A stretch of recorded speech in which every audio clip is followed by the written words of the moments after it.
అందరికీ నమస్తే. Welcome to my channel.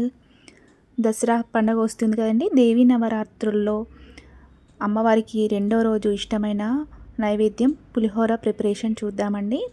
ఈ వీడియో కంప్లీట్గా చూడండి. మీకు నచ్చినట్టయితే please subscribe my channel and ఒక లైక్ కూడా చేయండి, షేర్ కూడా చేయండి. మీకు నచ్చితే మీరు కూడా ట్రై చేయండి అండ్ ఒక కామెంట్ కూడా చేయండి. ఇప్పుడు లేట్ చేయకుండా మనం వీడియోలోకి వెళ్దామండి. ఇక్కడ నేను ముందుగా పావు కేజీ చింతపండు నానబెట్టుకున్నానండి. రైసు 1 కేజీ ముందే వండి పెట్టుకున్నాను.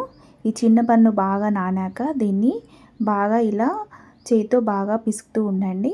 అస్సలు వాటర్ పోయకుండా చిక్కగా తీయండి. ఇదంతా ఇలా చిక్కగా తీసి ఒక బౌల్లోకి ట్రాన్స్ఫర్ చేసుకోండి. ఎంత వీలైతే అంత చిక్కగా తీసుకోండి, వాటర్ వేయకుండా. ఇదంతా ఇలా తీసుకున్నాక దీన్ని ఒక ప్యాన్ తీసుకొని ఆ ప్యాన్లో వేసుకోండి. ఇప్పుడు చూడండి, పులుసు ఈ విధంగా చిక్కగా ఉంటే సరిపోతుంది. ఇప్పుడు దీంట్లో ఒక 2 స్పూన్స్ పసుపు వేసుకోండి. ఒక 2 స్పూన్స్ సాల్ట్ కూడా వేసుకొని ఇదంతా బాగా కలుపుకోండి.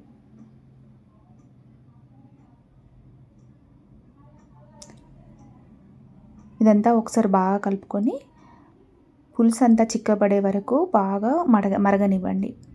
ఇప్పుడు చిక్కబడే లోపు మనము ఒక ప్యాన్ పెట్టుకొని దీంట్లో ఒక 4 స్పూన్స్ ఆవాలు వేసుకొని ఈ ఆవాలను బాగా వేయించుకోండి. ఈ ఆవాలన్నీ చిటపటమనే వరకు బాగా వేయించుకోండి. ఈ ఆవాలన్నీ బాగా వేగాక ఇప్పుడు ఈలోపు చింతపండు ఒకసారి చూద్దామండి. ఇది ఒకసారి బాగా కలుపుకోండి. ఇది ఇంకా చిక్కపడే వరకు అలాగే ఉంచండి.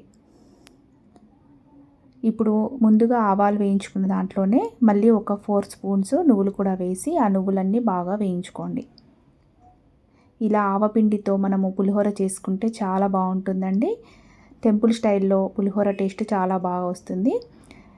చూడండి, ఈ విధంగా చిక్కగా అయితే సరిపోతుందండి. మనకు పులుసు ఈ కన్సిస్టెన్సీలో ఉంటే సరిపోతుంది.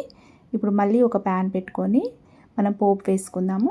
దీంట్లో 1 కేజీ రైస్ ఉడకపెట్టి పెట్టుకున్నాం కదండి, దానికి తగ్గట్టుగా ఆయిల్ వేసుకోండి. దాదాపు ఒక 8 స్పూన్స్ ఆయిల్ పడుతుంది. ఇప్పుడు దీంట్లో కొన్ని ఆవాలు, ఒక 2 స్పూన్స్ ఆవాలు, 2 స్పూన్స్ జీలకర్ర,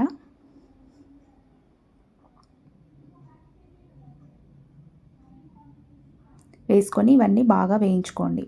ముందుగా ఆవాలు జీలకర్ర బాగా వేగాక దీంట్లో కొన్ని పల్లీలు కూడా వేసుకోండి. మీకు పల్లీలు ఎక్కువగా ఇష్టం ఉంటే ఇంకా ఎక్కువైనా వేసుకోండి. కొంచెం శనగపప్పు, ఇష్టమైతే మినపప్పు కూడా వేసుకోండి. వేసుకొని ఈ పల్లీలు శనగపప్పు బాగా ఫ్రై అయ్యే వరకు ఆయిల్లో వేయించుతూ ఉండండి. ఈ పల్లీలు బాగా వేస్తేనే క్రిస్పీగా ఉంటాయండి. ఇవన్నీ బాగా వేయించుకోండి. ఇప్పుడు పల్లీలు శనగపప్పు బాగా వేగాక దీంట్లో ఒక 5-6 పచ్చిమిర్చి ఇలా పొడవుగా కట్ చేసి వేసుకోండి. మీకు కారంకు తగ్గట్టుగా పచ్చిమిర్చీలు వేసుకోండి.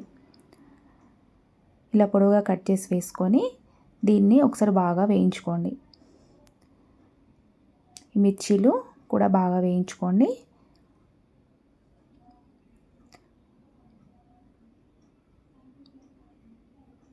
ఇప్పుడు దీంట్లోనే కొంచెం కరివేపాకు కూడా వేసుకోండి. కరివేపాకు ఎంత వేసుకుంటే అంత బాగుంటుందండి. మీ దగ్గర ఎక్కువ ఉంటే ఇంకా ఎక్కువైనా వేసుకోండి. ఈ కరివేపాకు కూడా బాగా వేగే వరకు అన్నీ వేయించుకోండి. ఇప్పుడు మిర్చీలు కరివేపాకు అంతా బాగా వేయించుకున్నాక దీంట్లో మళ్ళీ ఒక 1.5 స్పూన్ పసుపు వేసుకొని, మనం ముందుగా పులుసులో వేసుకున్నాం కదండి, చూసుకొని మళ్ళీ ఒక 1 స్పూన్ ఆర్ 1.5 స్పూన్ వేసుకోండి. వేసుకొని ఇదంతా మళ్ళీ ఒకసారి బాగా కలుపుకోండి. ఇక్కడ నేను ప్రసాదం కోసం కాబట్టి వెల్లుల్లిపాయలు వేయట్లేదండి. మీరు మామూలుగా చేసుకుంటే వెల్లుల్లిపాయలు కూడా వేసుకోవచ్చు. ఇదంతా బాగా ఫ్రై అయ్యే వరకు వేయించుకోండి. ఇప్పుడు చూడండి, ఇవన్నీ బాగా ఫ్రై అయ్యాక దీంట్లో కొన్ని ఎండుమిర్చి కూడా వేసుకోండి. నేను ఒక 4 ఎండుమిర్చిలు కూడా వేస్తున్నాను.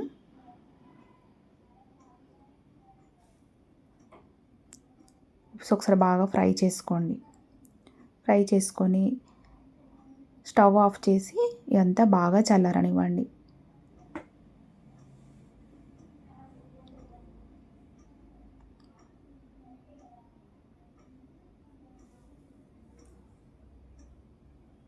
ఇక్కడ నేను ముందుగా 1 కేజీ రైస్ వండుకున్నానని చెప్పాను కానీ ఆ రైస్ని అంతా బాగా చల్లారనివ్వండి. ఒక పెద్ద ప్యాన్లో వేసుకొని బాగా చల్లారనివ్వండి.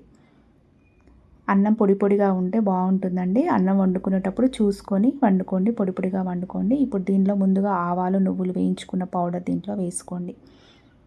వేసుకొని ఒకసారి అంతా బాగా కలుపుకోండి. ఈ ఆవపిండి నువ్వుల పిండి అంతా అన్నంకు కలిసేటట్టు మంచిగా కలుపుకోండి.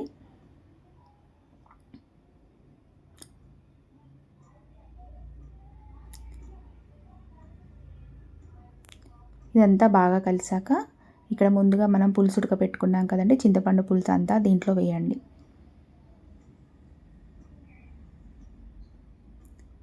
దీంతోపాటు మనం పోపు కూడా వేసుకున్నాం కదా, అదంతా దీంట్లో వేసి ఇవన్నీ రైస్కు బాగా కలిసేటట్టు కలుపుకోండి.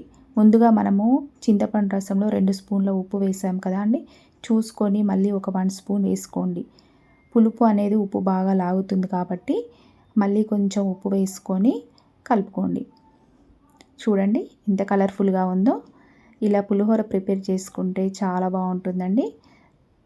మీరు కూడా ట్రై చేయండి. ఈ వీడియో కంప్లీట్గా చూసినట్టయితే please subscribe my channel and ఒక లైక్ కూడా చేయండి, షేర్ కూడా చేయండి, కామెంట్ కూడా చేయండి.